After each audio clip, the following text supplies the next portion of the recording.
이스라엘 사람들아, 이 말을 들으라. 너희도 아는 바와 같이 하나님께서 나사렛 예수로 큰 권능과 기사와 표적을 너희 가운데서 베푸사 너희 앞에서 그를 증언하셨느니라. 그가 하나님께서 정하신 뜻과 미리 아신 대로 내준 바 되었거늘 너희가 법 없는 자들의 손을 빌려 못 박아 죽였으나 하나님께서 그를 사망의 고통에서 풀어 살리셨으니 이는 그가 사망에 매여 있을 수 없었음이라.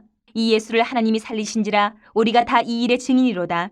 하나님이 오른손으로 예수를 높이심에 그가 약속하신 성령을 아버지께 받아서 너희가 보고 듣는 이것을 부어주셨느니라. 다윗은 하늘에 올라가지 못하였으나 친히 말하여 이르되 주께서 내 주에게 말씀하시기를 내가 내 원수로 내 발등상이 되게 하기까지 너는 내 우편에 앉아있으라 하셨도다 하였으니 그런즉 이스라엘 온 집은 확실히 알지니 너희가 십자가에 못 박은 이 예수를 하나님이 주와 그리스도가 되게 하셨느니라 하니라.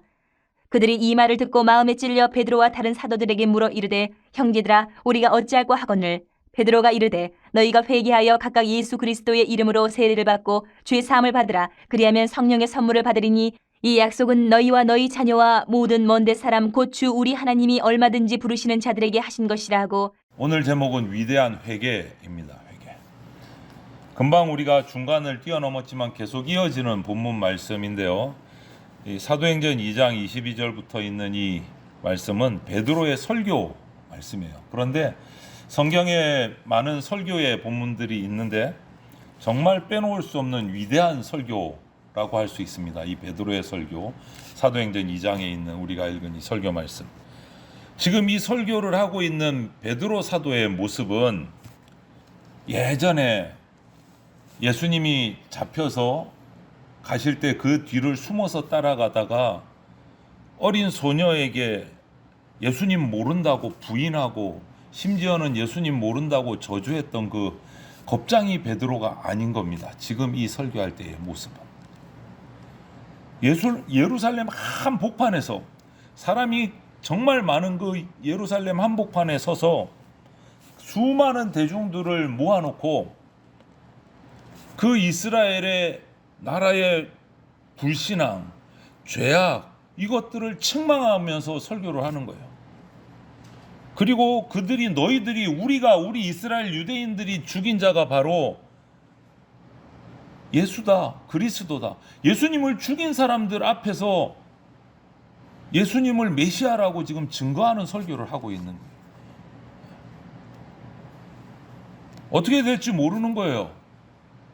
그들이 뭐 들고 일어나서 베드로를 돌로 쳐 죽일지도 모르는 상황인데 담대하게 예수를 죽인 자들을 모아놓고 그들에게 예수는 메시아다 설교를 하고 있는 거예요. 회개하라 라고 외치는 거예요. 엄청난 설교인 거예요. 엄청나게 담대한 신앙을 보여주는 거예요. 그들에게 회개하고 죄사함 받고 성령의 선물을 받으라 외치고 있는 거예요. 그런데 이 베드로 사도의 이 외침, 이 설교는요, 그 당시에 예루살렘에만 들려지는 설교가 아니고 오늘까지 메아리 쳐서 우리에게 들려지는 설교인 거예요. 회개하고 죄사함 받아서 성령의 선물을 받으라. 우리에게도 주시는 말씀이다. 베드로는 분명히 예수님이 하나님과 함께 살아계시다는 거 증거를 하고 우리 인류를 구원할 메시아임을 정말 강력하게 외치는 거예요. 그런데 그 결과가 어떻게 됐을까요? 베드로의 이 엄청난 외침, 위대한 설교를 들은 그 군중들이 베드로를 돌로 쳐서 끌어내렸을까요? 아니요. 예수님을 믿기 위해서 무려 3,000명이 주님 앞에 나와서 엎드렸다는 거예요. 이 설교를 듣고 3,000명이 회심했다. 이 베드로 사도의 위대한 설교, 회개를 외치는 이 설교를 오늘 살피면서 우리가 도대체 베드로 사도가 회개하라, 죄사함 받고 성령의 선물을 받으라, 이 회개를 외친 이 설교가 어떤 설교인지 그 가운데 핵심이 회개예요. 회개는 도대체 무엇인가를 오늘 우리가 다시 한 번 더 이 베드로 사도의 외침을 통해서 살펴보기를 바랍니다. 먼저 베드로 사도의 이 외침 속에 있는 회개는 도대체 무엇을 회개하라는 말인가? 이걸 살펴보면 우리가 너무 자주 쓰는 말이잖아요. 회개해야 된다, 회개했다, 회개한다, 뭐 등등등. 이 회개라는 말에 대해서 우리가 그런데 느끼지 실질적으로 실감하지 못하면요, 이 말처럼 싱거운 말이 없어요. 회개라는 말처럼. 오히려 무안해서 창피해서 얼굴 빨개질 일이란 말이에요. 그게 뭔데? 그래, 나 잘못했어, 회개했어, 이러면 끝나는 거? 그거 참 우스운 일이잖아요. 회개를 제대로 모르면 이게 참 싱거운 일이 돼버린단 말이에요. 그런데 성경을 보면, 오늘 베드로 사도의 설교를 전문을 보면 조건 없는 회개는 없습니다. 내가 허물과 죄가 있다는 것을 느꼈을 때 회개가 성립이 돼요. 그리고 예수님께서는 이 땅에 오셔서 인간 모두가 죄인이다 라는 것을 말씀해 주셨어요. 그리고 그 죄인들이 어떤 길로 가야 죄 용서를 받는가, 이것도 알려주셨어요. 그 방법을 알려주신 거예요.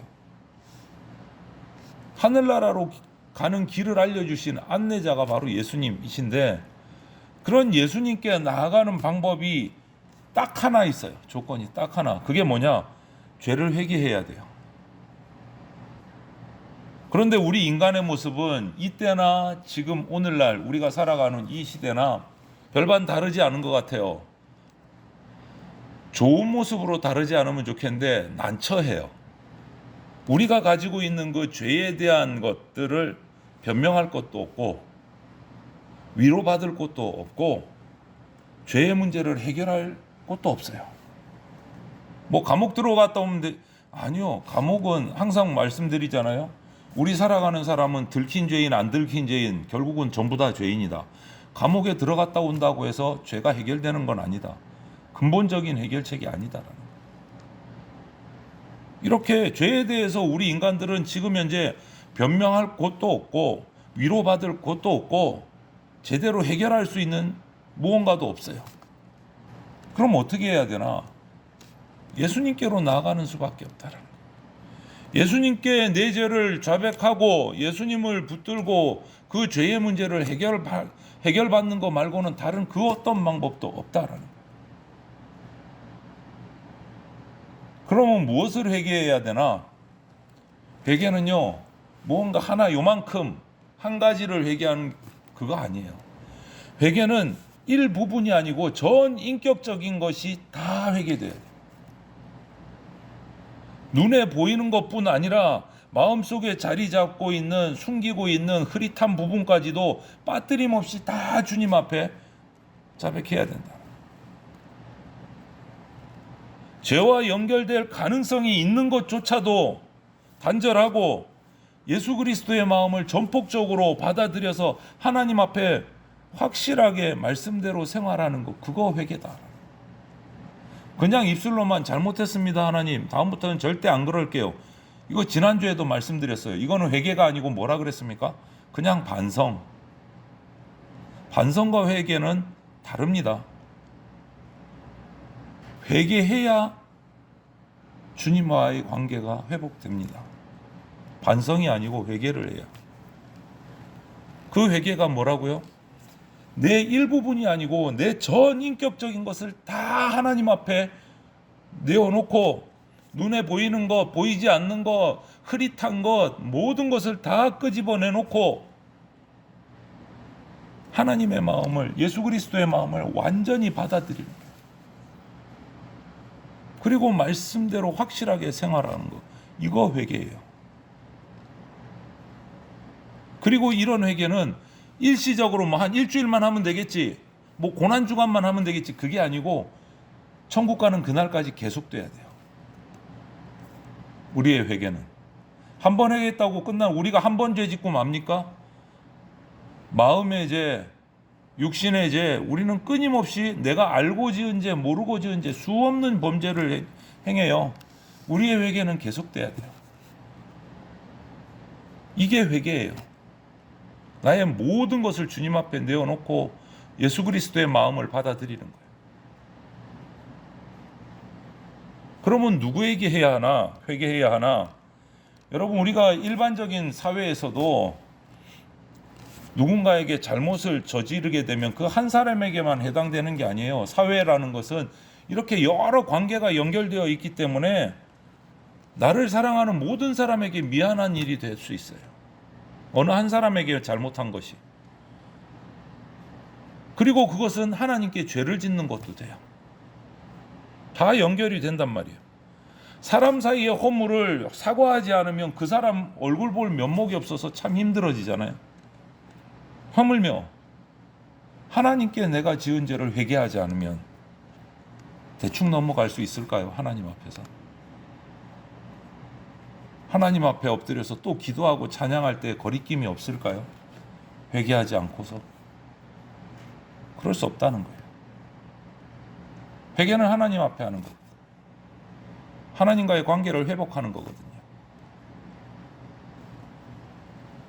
우리에게는 사랑하는 부모님도 있고 가족도 있고 친구도 있고 내가 존경하는 분들도 있어요. 이분들은 저와 여러분들이 바른 길 가기를 원하고 잘 되기를 원하고 그렇잖아요. 마음이. 그런 기대를 가지고 있어요. 그런데 우리가 잘 되고 올바른 길로 살아가고 이런 거를 가장 바라는 분이 누굴까요? 예수님이라는 말이에요. 예수님. 나를 창조하신 분이기 때문에 내가 주님의 말씀대로 올바르게 멋지게 거룩하게 살아가기를 가장 바라는 분은 예수 그리스도다. 그분 앞에서 내 잘못한 거 죄와 허물을 반드시 회개해야지 바르게 또 잡아갈 수 있어요. 그분의 기대를 맞추어 갈 수 있다는 거예요. 여러분, 우리가 짓는 죄와 허물 중에 가장 큰 허물과 죄가 뭘까요? 어떤 것이 가장 큰 허물과 죄일까요? 성경은 말합니다. 예수 그리스도를 거역하는 일이라고. 성령을 거스르는 일이 가장 큰 죄라고. 그런데 그럼에도 불구하고 그 일조차도 회개만 하면 가장 기쁘게 받아주시고 기억도 안 하시고 뒤로 던져버리는 분이 누구냐? 바로 예수님이시다라는 거예요. 우리가 회개할 때 우리가 지은 죄를 용서해 주시고 뒤로 던져버리고 다시는 기억하지 않으시는 분이다. 그분께 회개해야 된다. 그분께. 우리의 회개는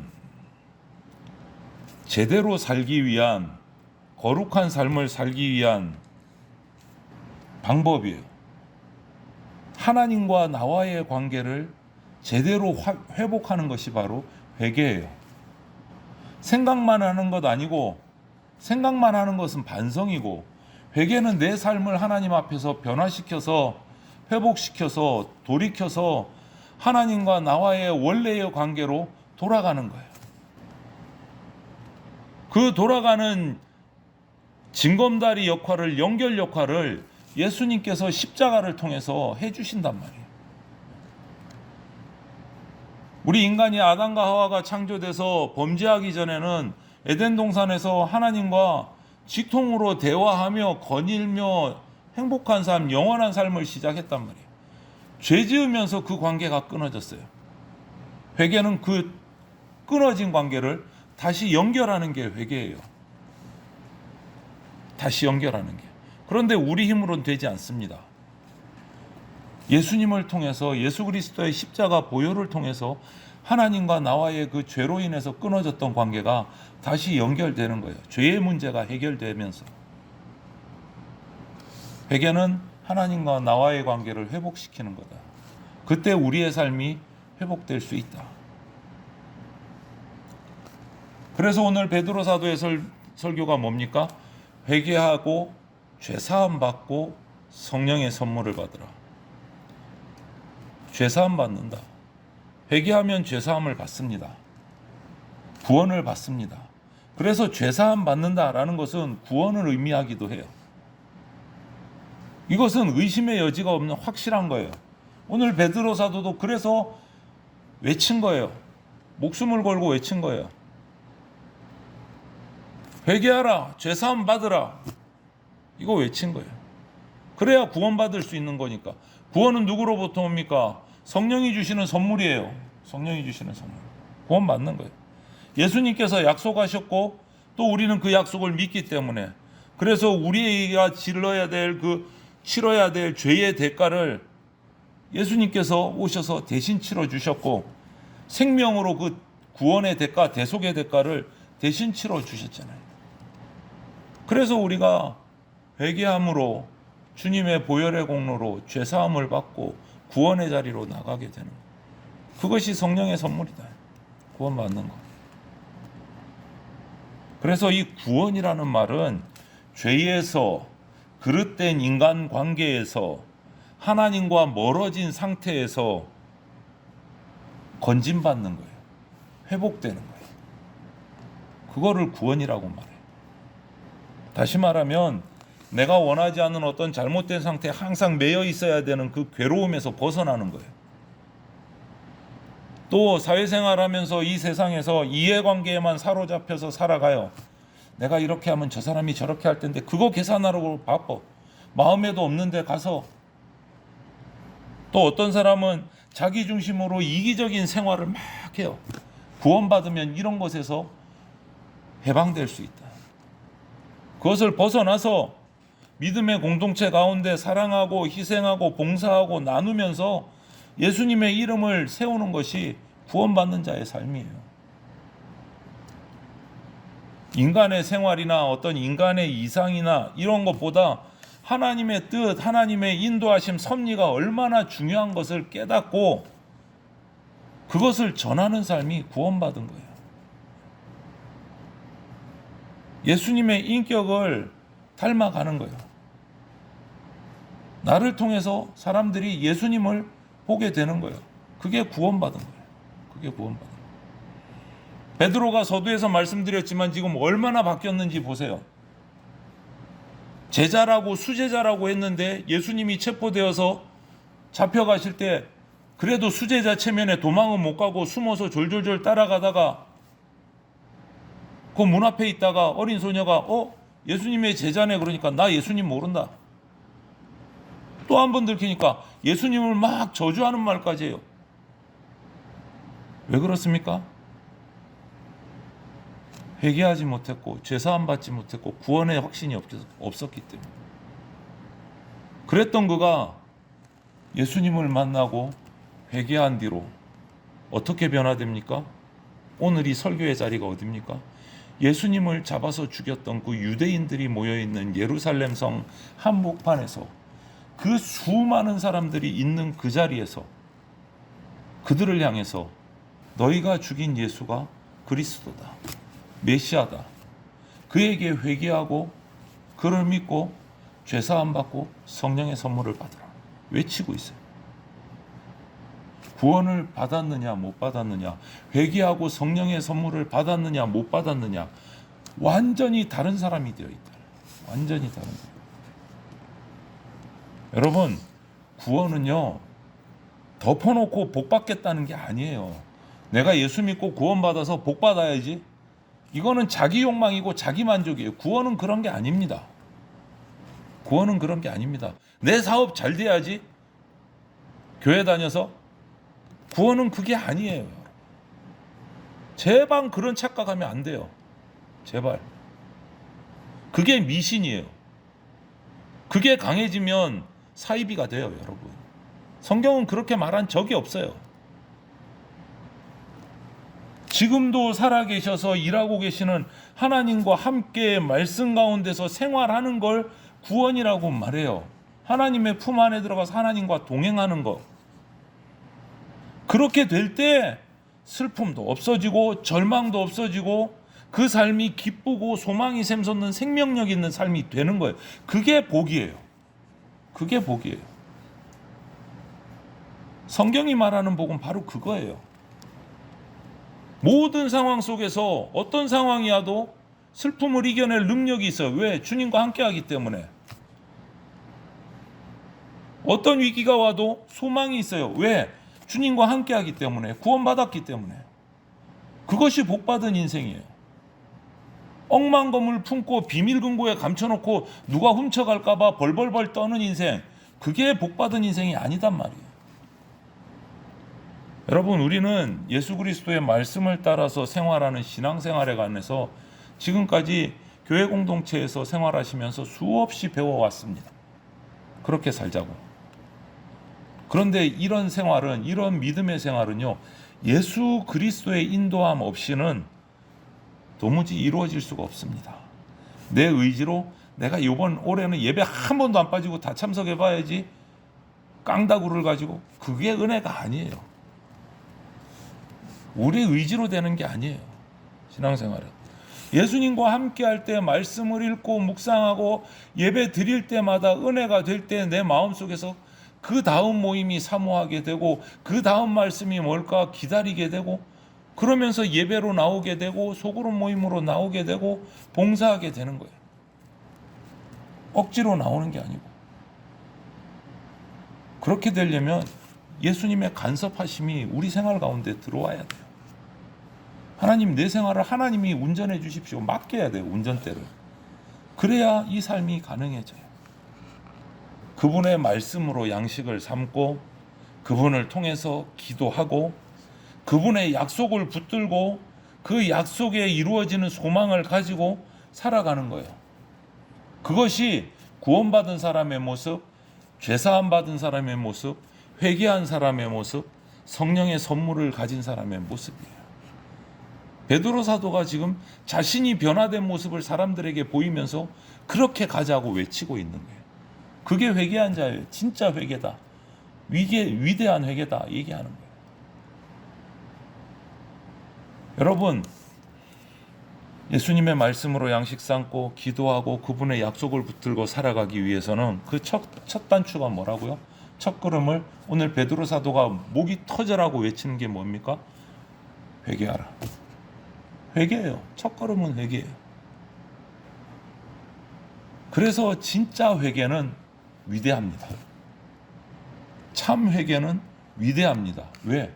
사람을 바꿔요. 인생을 변화시키는 게 회개입니다. 베드로의 변화된 모습을 보십시오. 그 쪼잔하게 숨어있던 베드로가 가슴을 활짝 열고 그 사람들 복판에 뛰어들어가서 회개하라, 너희가 죽인 예수가 그리스도다 외치는 그의 변화된 모습을 보세요. 여러분, 우리가 참된 그리스도인이 되기 위해서는 끊임없는 회개의 훈련이 필요합니다. 매일매일의 회개의 훈련이 필요합니다. 반성이 아니고 회개요. 오늘 이 베드로 사도가 자신의 바뀌어진 모습을 직접 보이면서 목이 터져라고 외치고, 그 외침에 감동받아서 주님 앞으로 돌아와서 회심한 자가 3,000명이나 되었더라. 이 현장의 모습을 보면서 주님이 우리가 그 3,000명의 자리에 속하기를 원합니다. 진정한 회개, 위대한 회개를 통해서 예수 그리스도의 참 제자로 하나님께로 가까이 나가는 그러한 진짜 그리스도인들이 다 되시기를 주님의 이름으로 축원을 드립니다. 아멘.